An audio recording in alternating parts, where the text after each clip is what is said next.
because you're making silent mistakes you don't even know about. Stay with me.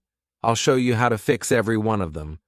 And before we start, tell me in the comments, what's the one English problem that annoys you the most? Let's talk about it. Chapter 1. You're still translating in your head. You wake up in the morning. You want to say, I want to eat breakfast, but your brain freezes. First, you think the sentence in your native language. Then you try to find the English words. Then you fix the grammar. By the time you finish, it's too late. The moment is gone. This happens every day. You know many words, but speaking still feels slow. You think, why is English so hard for me? But here's the truth. It's not the words. It's the translation. You are not speaking English. You are speaking your language, using English words. Many learners do this. Maybe you do it too. And it's not your fault. In school, you were trained to translate. Your teacher said a word in English and gave you the meaning in your language. You memorized it. Then you did this again and again. Now, years later, this habit is still in your mind, and it makes you slow. It makes you nervous. It makes you afraid to talk. You worry, is this word right? Is this sentence correct? You stop before you start, and people think you don't know English, but you do. You just can't show it. Now imagine this. You're in a kitchen. You see a cup, a spoon, a plate. Instead of thinking, this is a spoon in your language, you simply look and say, spoon. That's it. No sentence. No translation. Just the word. This is called the name what you see method. It's simple, it's powerful, and it's how children learn.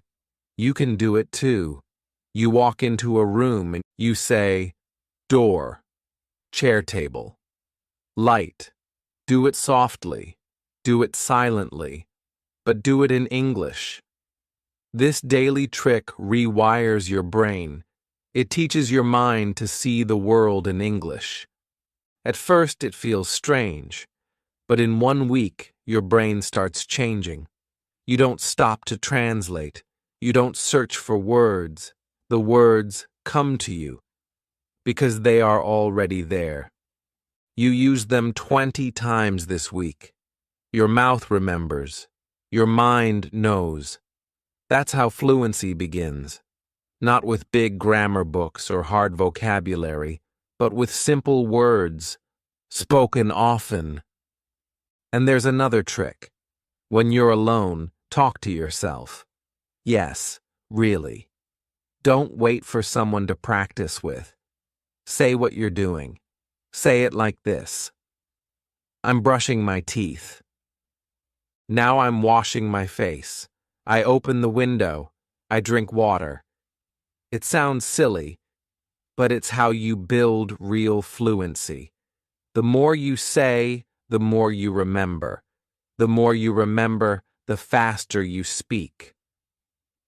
One of my students tried this.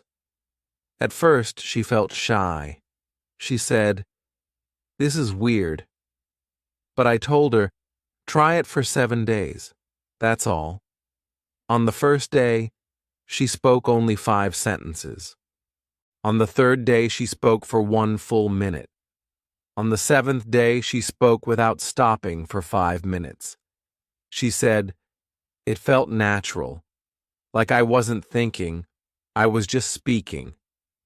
This is the goal, not perfect grammar, not big words, just natural speech. Natural speech comes when you stop translating and start living in English. One thought, one word at a time. So today, don't try to make perfect sentences. Just name what you see, talk to yourself. Even if it's slow, do it. Even if it's short, say it. No one is watching, but your brain is, and your brain is learning, because you're not just learning English, you're becoming someone who thinks in English. That's the first step. That's where fluency begins. Are you ready to stop translating? Good. Now let's move to Chapter 2 and discover the next mistake that's blocking your English. Chapter 2. You study grammar, but can't speak. He was the best in class. Always first in grammar tests. He knew all the tenses.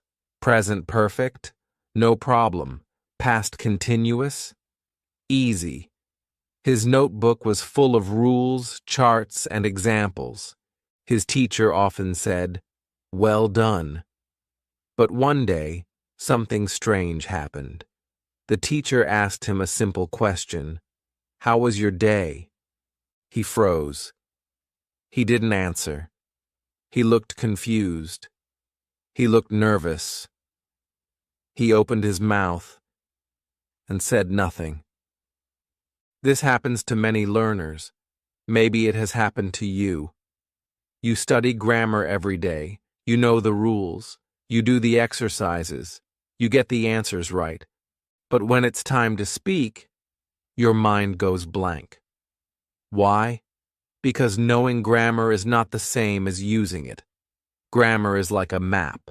Speaking is like driving. You can study the map all day, but if you never drive the car, you'll never reach your destination. Grammar gives you structure. It helps you understand, but it doesn't give you confidence. It doesn't give you fluency. Many fluent speakers don't know the names of tenses. They can't explain grammar rules, but they speak easily. How? Because they follow one simple rule: input before output. This means you must first hear and read English again and again before you try to speak or write. Think about how children learn. They don't start with grammar books. They listen for years. They hear words, phrases, and sentences. Slowly, their brain builds patterns. Then one day, they speak. Not because they studied grammar, but because they heard English hundreds of times. You can do this too.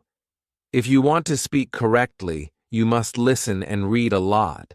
Not once, not twice, but every day. You don't need to understand every word. You need to feel the rhythm. You need to hear how sentences are made. This is real grammar. Natural grammar. Let me tell you about another student. Her name was Amina. She said, "I can't speak English. I make many mistakes, but I know all the grammar rules." I told her, "Stop studying grammar for 1 month. Instead, listen to English stories. Read simple books. Watch short videos. Just focus on input." She said, "Okay, I will try." After 1 month, she came back. Her English was different. Still not perfect, but better. More natural. She said, "Now when I speak, words come faster. I don't stop to think about grammar." This is the secret. Fluent speakers don't stop and think. They just speak. And you can too, if you fill your brain with real English. Grammar is still helpful. But use it as a mirror, not a map. After you listen, after you speak, use grammar to understand what you said, not to control what you say. So today, instead of doing 10 grammar exercises, do this. Listen to a short story, read the transcript, repeat one sentence aloud, shadow the speaker. Try to speak the sentence without looking. Do this every day. Don't worry about the rules. Worry about the rhythm. Grammar will follow. Your brain is smart, It will catch the patterns if you give it enough examples. So if you're still stuck, if you feel like grammar is your prison, break free.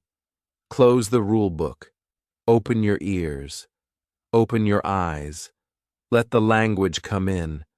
Fluency starts with listening. Speaking comes next. Grammar is last. That's the path. That's the truth. And now that you know it, are you ready to learn the next mistake? It's a big one. And it's the reason you forget words even after writing them 10 times. Let's go to Chapter 3. Chapter 3. You try to learn too many words at once. He bought a new notebook. He was excited.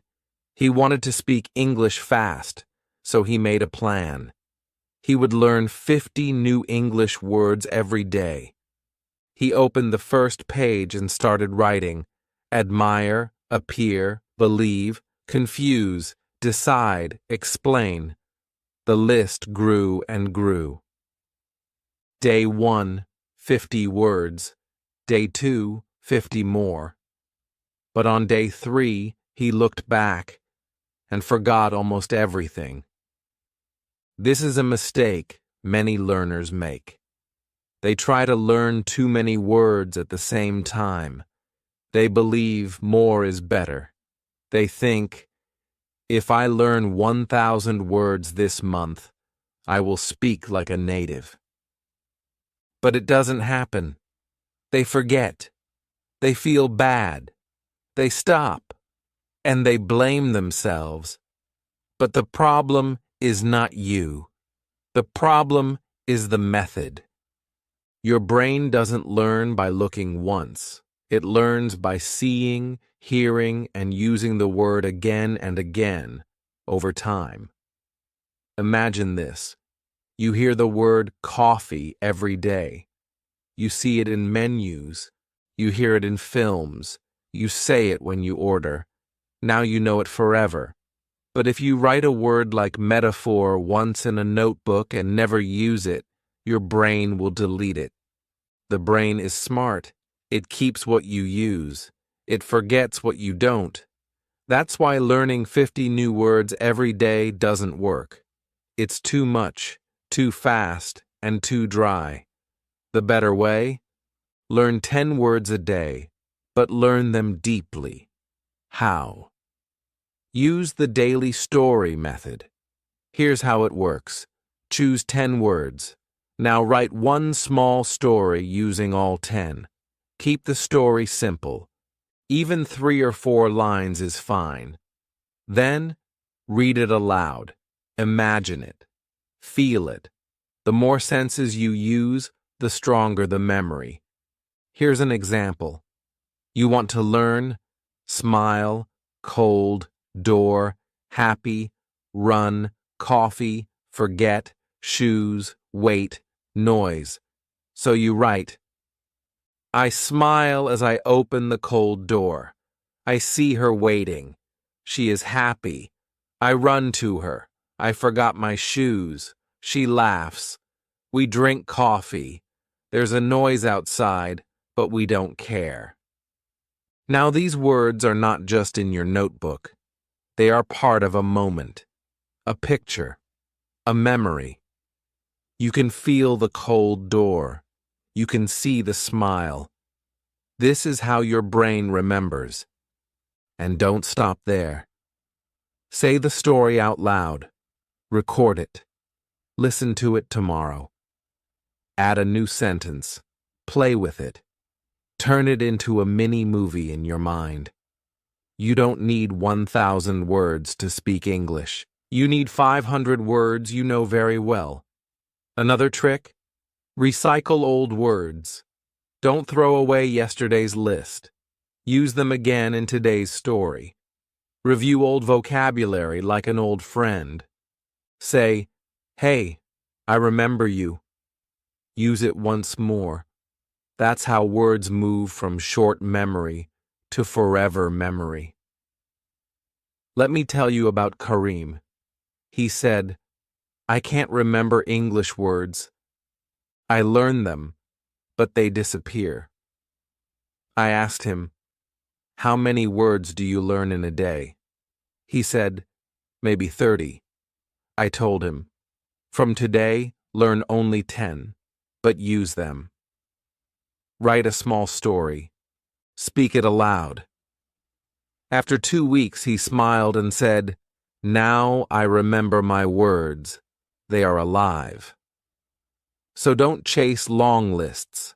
Don't race. Don't collect. Connect. Connect words to people, places, stories, sounds. When a word has a home in your heart, it won't leave. And now think about your vocabulary notebook.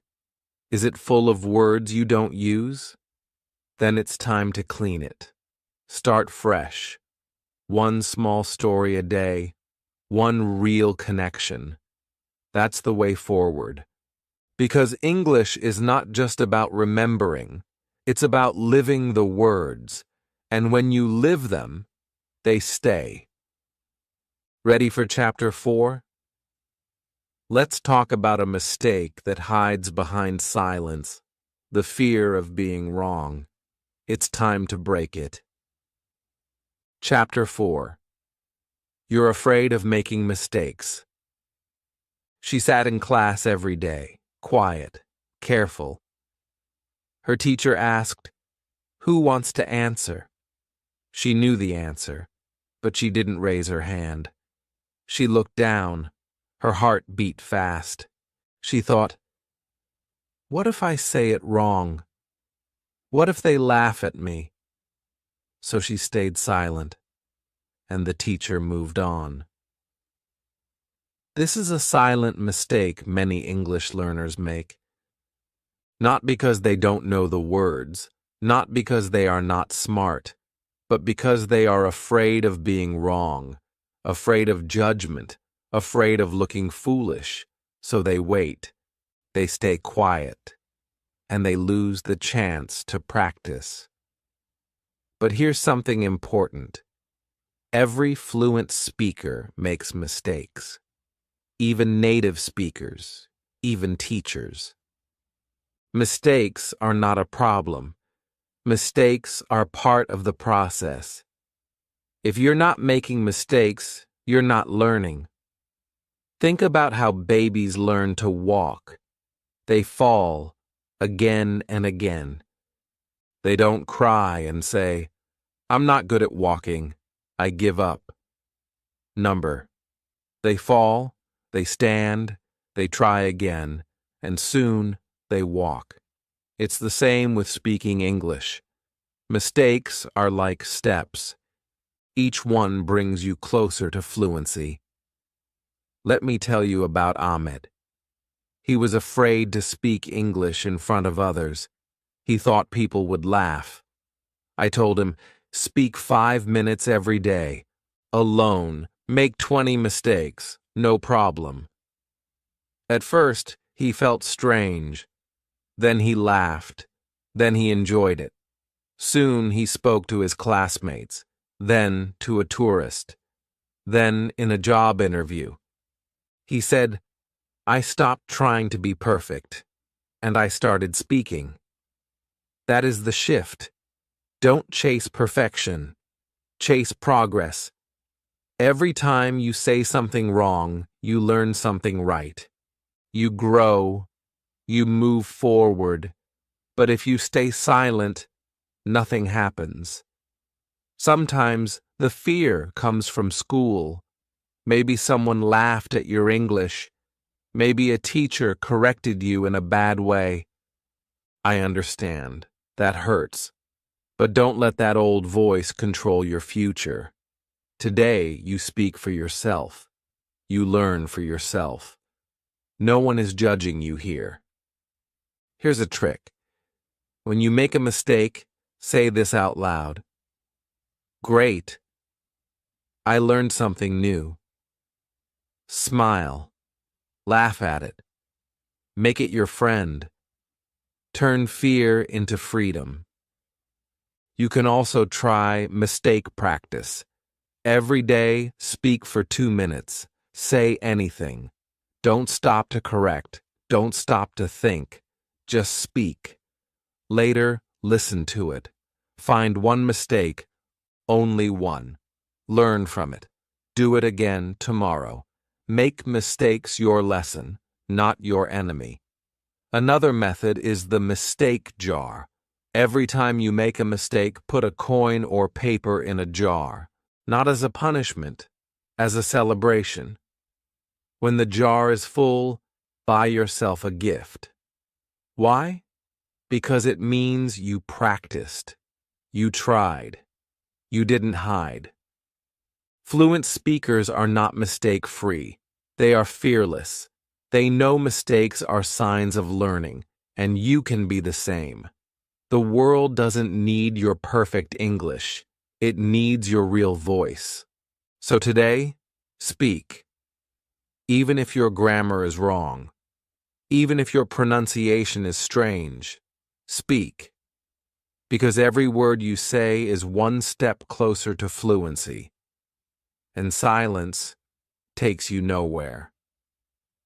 Now ask yourself, what's one English sentence you are afraid to say? Write it down. Say it now. Whisper it.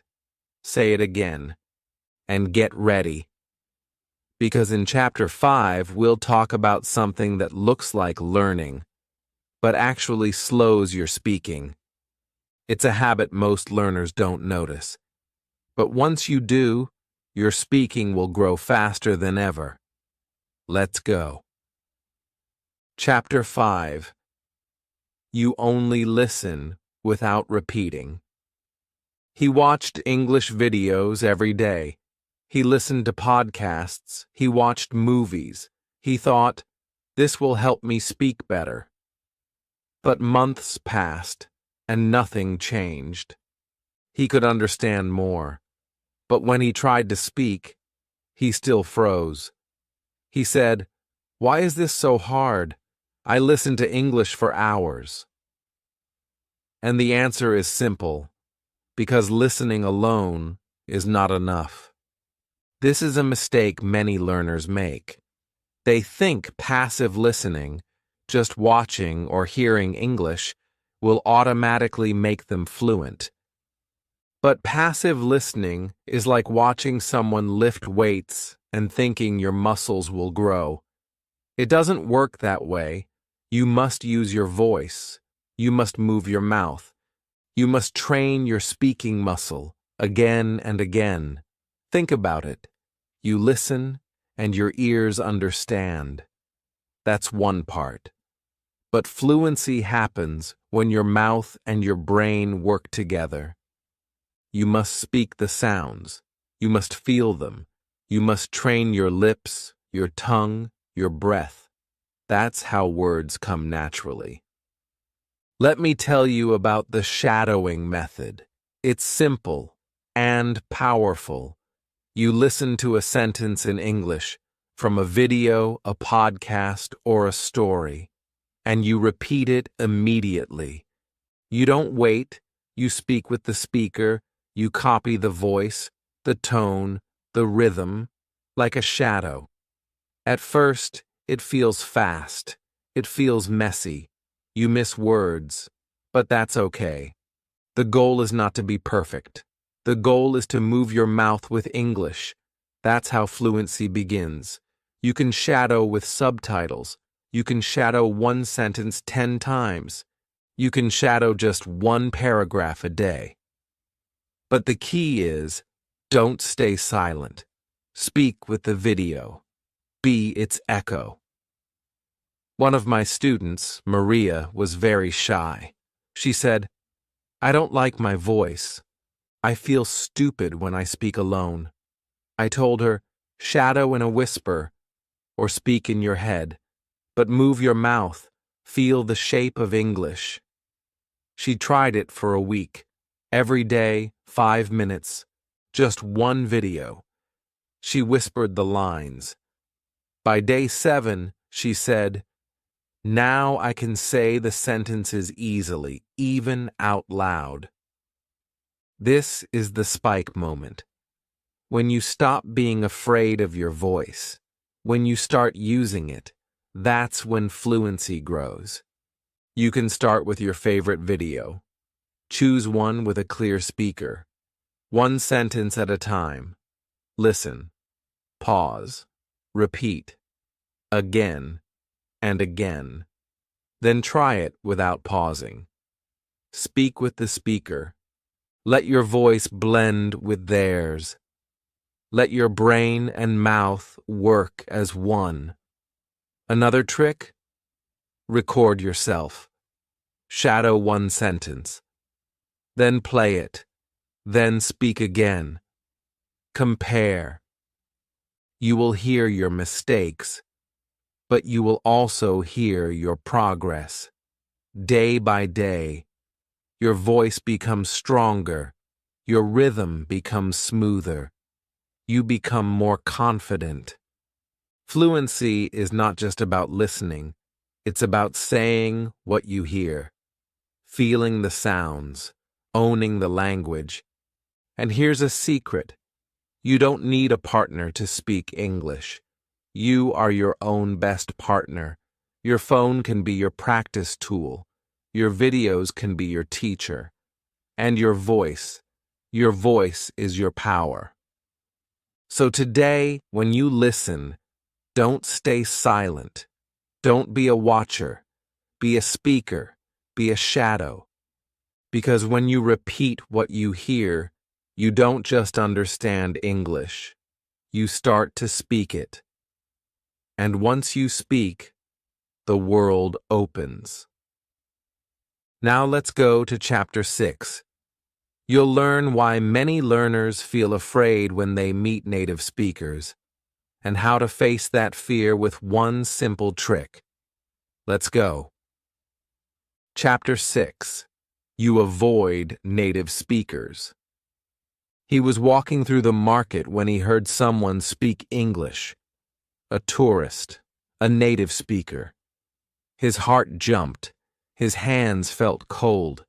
He quickly turned around and walked away.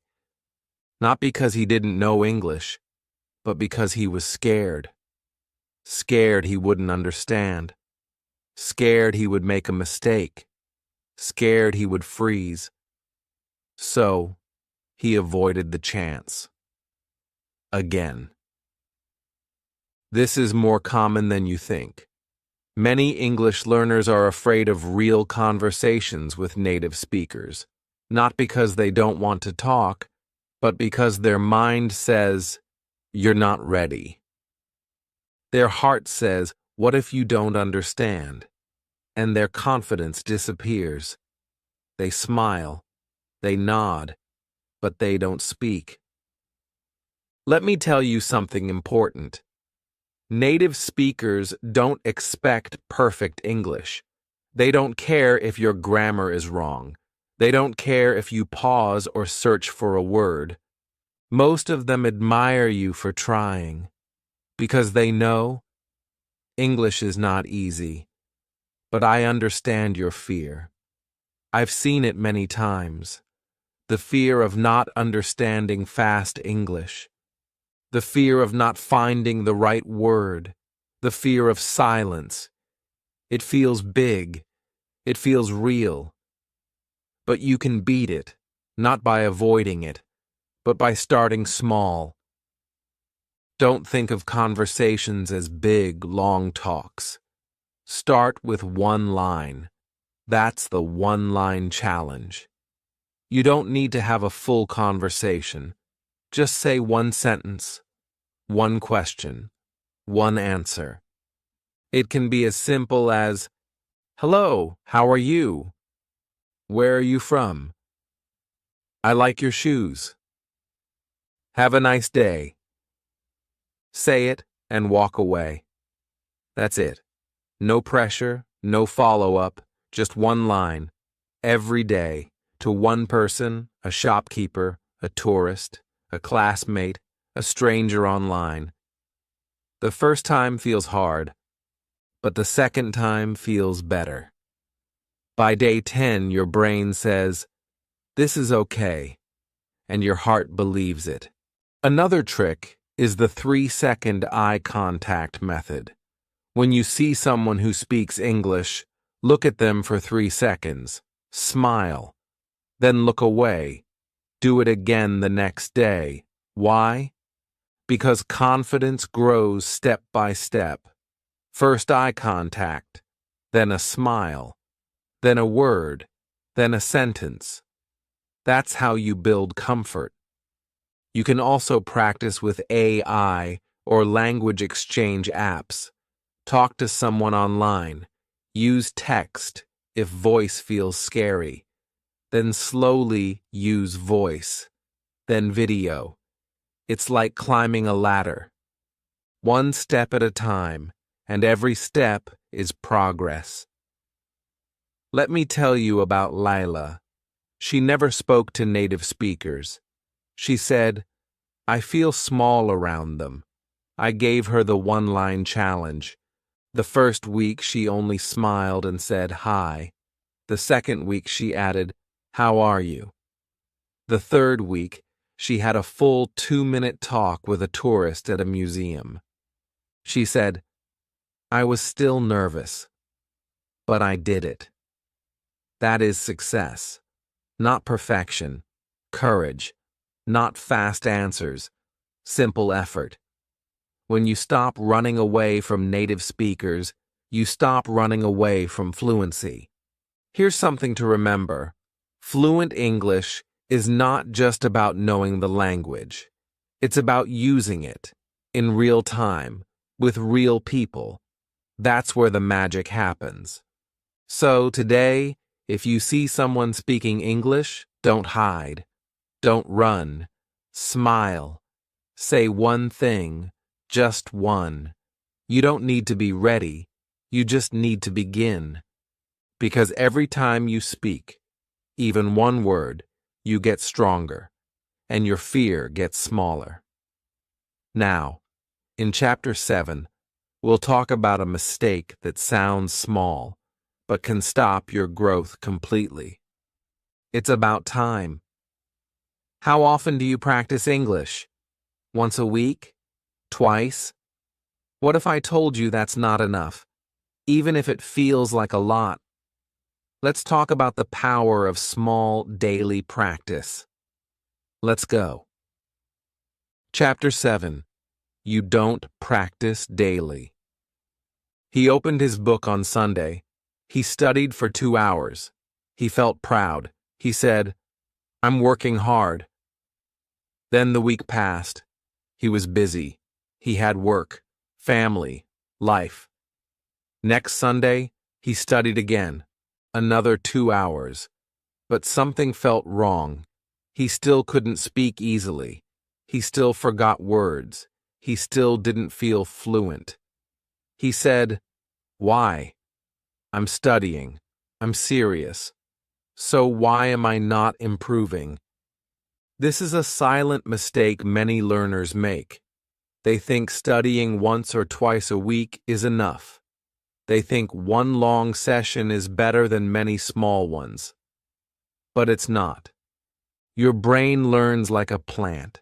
It grows a little bit every day. If you water a plant once a week for 2 hours, it will die.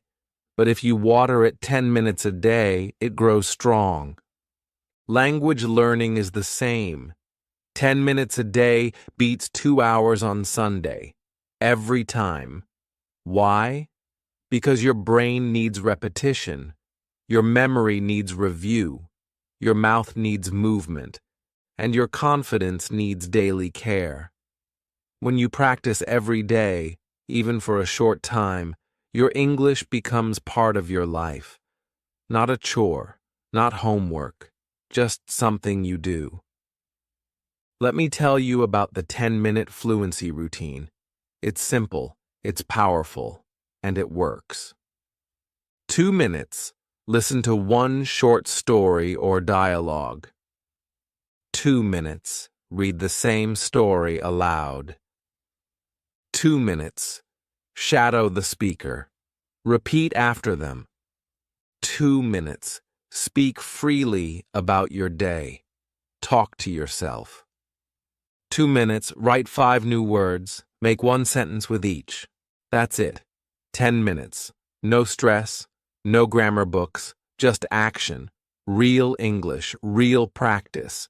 And if you do this every day, yes, every day, your English will change. One of my students, Raphael, said, "I don't have time. I work 10 hours a day." I told him, "Just 10 minutes. No excuses." He did it for 30 days. After 1 month, he said, "I'm speaking faster. I remember more. I feel better."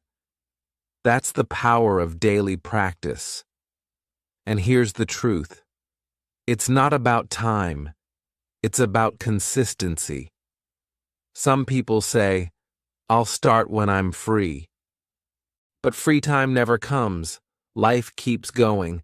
You must start now, even if it's just 5 minutes, even if it's just 1 exercise. Start and keep going. You don't need to be perfect. You need to be present. You don't need to learn everything today. You just need to show up every day. And here's a bonus tip. Link English to your habits. Listen to English while brushing your teeth. Shadow a line while walking. Say 10 words before sleeping. Make English part of your life, not just your study plan. Because language is not something you learn and forget. It's something you grow, like a garden. Slowly, daily, beautifully. So today, don't wait for the weekend. Don't wait for the perfect time. Open your mouth. Listen. Read. Speak. Write. Even for 10 minutes. Especially for 10 minutes. Because small steps every day take you farther than big steps once a week. Now, in Chapter 8, we go deeper. We'll talk about a mistake that hides inside your books. Yes, books, because many learners think reading grammar books will make them fluent, but they forget about real English, the kind we actually use in life. Ready for that shift? Let's go. Chapter 8. You only read textbooks, not real English. She opened her grammar book again. Page 45. Reported speech. Indirect questions. She read the rules. She read the examples. She understood the explanation. But later that night, she watched a movie. The people were talking fast. They used contractions. They used jokes. They used feelings. She didn't understand. She said, "Why can't I follow this? I know the rules." She turned off the video and felt lost. This happens to many learners. Maybe to you. You read the books. You study the rules. You finish the exercises. But when you hear real English, in movies, in songs, in real life, you feel like it's a different language. Because textbook English is not real English. It's clean. It's quiet. It's perfect. But real English is alive. It moves fast. It uses phrases. It uses chunks. It uses emotion. Real people don't say, "I do not know." They say, "I don't know." They don't say, "I am going to visit my grandmother." They say, "I'm going to see my grandma." Real English is full of feeling, sound, rhythm, and shortcuts. If you only read textbooks, you miss all of that.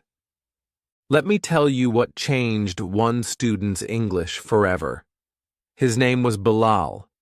He said, "I read my English grammar book every day, but I still can't understand native speakers." I gave him a simple story, a fairy tale. It was called The Girl with the Rose Heart.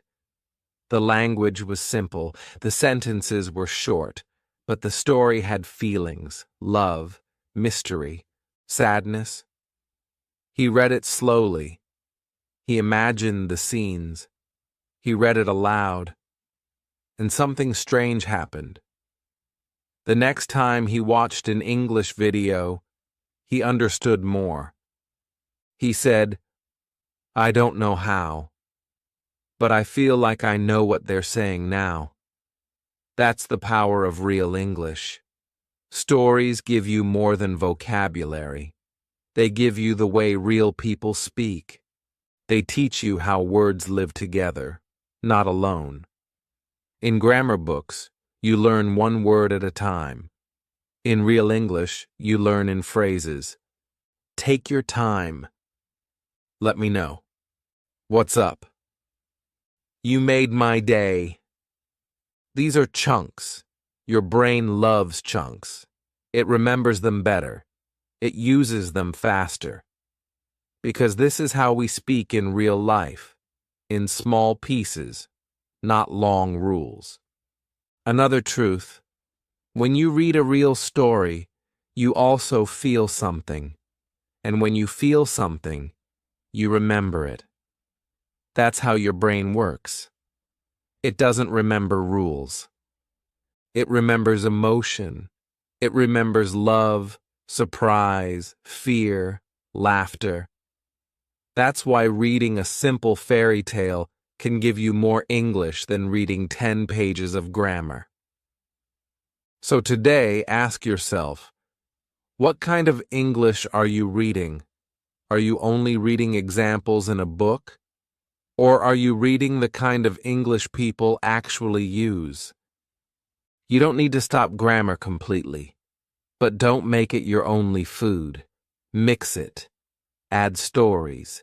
Add dialogues. Add comics. Add songs. Add subtitles. Make your English diet full of flavor. Because English is not just about accuracy. It's about connection. It's about understanding people, their thoughts, their feelings, their voice. So tonight, pick a short story. Read it for fun. Read it out loud. Read it with your heart. Don't stop for every word. Don't use a dictionary. Just follow the story. Feel it. Live it. Because the more real English you feel, the more fluent you become. Now, in Chapter 9, we'll talk about something that happens to every learner: forgetting.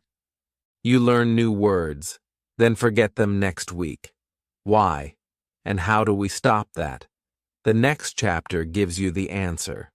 Let's go. Chapter 9. You don't repeat what you've learned. He learned 10 new words yesterday. He felt proud. He even used some in sentences. But today, when he opened his notebook, he remembered only 2. He scratched his head and said, "I knew this. Why is it gone?" He felt frustrated, tired. He closed the book and said, "Maybe I'm not good at remembering." But the problem wasn't him.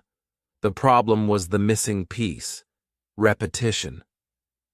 Your brain is not a machine. It doesn't remember everything just because you saw it once. Your brain learns by seeing, hearing, and using things again and again, but with time in between. If you don't repeat what you've learned, it disappears. Not because you're lazy, but because your brain is smart. It clears space for what seems important. If a word is used once and never again, your brain lets it go. So how do we keep words alive? Not with boring revision, not with memorizing lists, but with something simple. I call it the 24/7/30 rule. It's not a grammar rule. It's a memory rule, and it works. Here's how it goes. 24. Review the word within 24 hours of first learning it. 7. Use the word again within 7 days. 30. Review or speak the word again after 30 days. That's it. When you meet a new word, don't just write it. Create a story. Use it in a sentence. Then the next day, use it again in a different sentence. After a week, include it in your speaking. After a month, look at it again. If you follow this pattern, the word becomes part of your real English. Let's try it. You learn the word confused. Day 1. I'm confused by this grammar rule. Day 2. My friend was confused about the time. Day 7. I felt confused when I got lost in the city. Day 30. Confused becomes a word you use without thinking. This is not just theory. This is brain science. Your brain stores long-term memories by repeated, spaced contact. That's why flashcards work better over time, not all at once. That's why stories stay longer than vocabulary lists. They have meaning. They come back again and again. One of my learners, Nico, said, I learn so many words, but I always forget them. I told him, stop collecting. Start revisiting. I showed him the 24/7/30 plan. After 1 month, he said, now the words stick. I don't just write them. I know them. You don't need a perfect system. You don't need 100 words a week. You need 5 words you use. You need stories, sentences, questions. Use the word in your day. Text it to a friend. Say it out loud when you're walking. Make it part of your English life. Here's another tip. Write your words on sticky notes. Put them on your mirror, on your fridge, on your phone. Look at them. Read them. Say them. Make them part of your world. Because language is not about memory. It's about use. If you use it, you keep it. If you forget it, you haven't used it enough. Yet. So today, go back to yesterday's words. Say them. Use them. Love them. Your brain will thank you tomorrow. Now, in Chapter 10, we'll talk about the biggest mistake of all, the one that hides behind frustration. It's the belief that fluency should come fast. But what if slow progress is the best kind of progress? Let's end with the truth that keeps you going even when it feels hard. Let's go. Chapter 10. You expect fluency fast, but that's not how it works. He was tired. 3 months had passed. He watched English videos. He studied grammar. He listened to podcasts. He even tried speaking alone. But still, when he tried to talk to someone, the words didn't come. He felt stuck. He thought, maybe English is not for me. Maybe I'll never be fluent. He looked in the mirror and whispered, I give up. If you've ever felt like this, you're not alone. Many learners feel the same. They try for weeks. They don't see big change. They feel slow, behind, frustrated, and they think the problem is them. But the problem is not you. The problem is expectation. You expect fluency to come fast. You expect to speak well after 1 course. You expect to watch Netflix without subtitles in 3 months. But fluency doesn't work that way. Because fluency is not fast. Fluency is a garden. You plant seeds every day. You don't see growth tomorrow. You don't see fruit in a week. But if you keep watering, One day, the flowers bloom, and everyone is surprised, even you. Let me tell you about Anna. She was a quiet learner. She didn't speak much, but every day she listened to one short story. Every day she read it aloud. Every day she wrote 5 new words. No rush, no pressure, just 10 minutes, then 15, then 20. After 1 year, she went to London. She ordered food. She asked for directions. She made a friend. And when she came back, she cried. She said, "I didn't know I could speak like that. I didn't know I was fluent." Because fluency doesn't shout. It grows in silence. It grows in the little moments. When you listen for 5 minutes, when you speak to yourself, when you read before sleeping. These moments feel small, but together they make something big. And here's the truth. Slow is not weak. Slow is strong. Slow is real.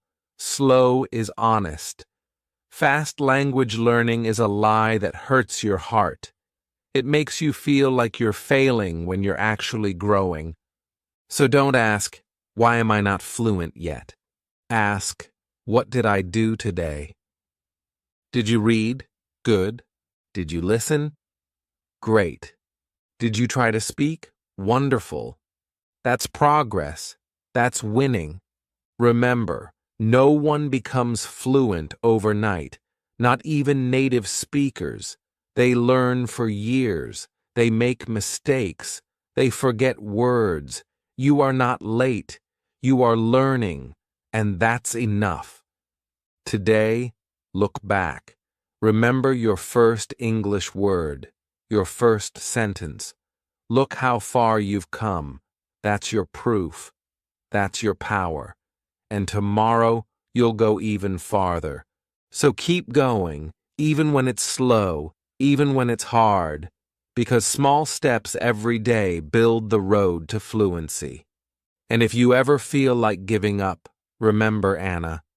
Remember the garden. Remember that the real magic happens when no one is watching, not even you. Because one day, you'll speak, and you'll surprise yourself, and you'll smile, and you'll say, "I did it." If you're still watching this, it means you care, you're serious, and you're ready. Now you know the 10 biggest mistakes English learners make, and more importantly, you know how to fix them. So tell me in the comments, which mistake was yours? Which one opened your eyes? Like this video if it helped you. And subscribe, because here, we don't chase perfect English. We build real fluency, word by word, day by day. Together, let's keep going.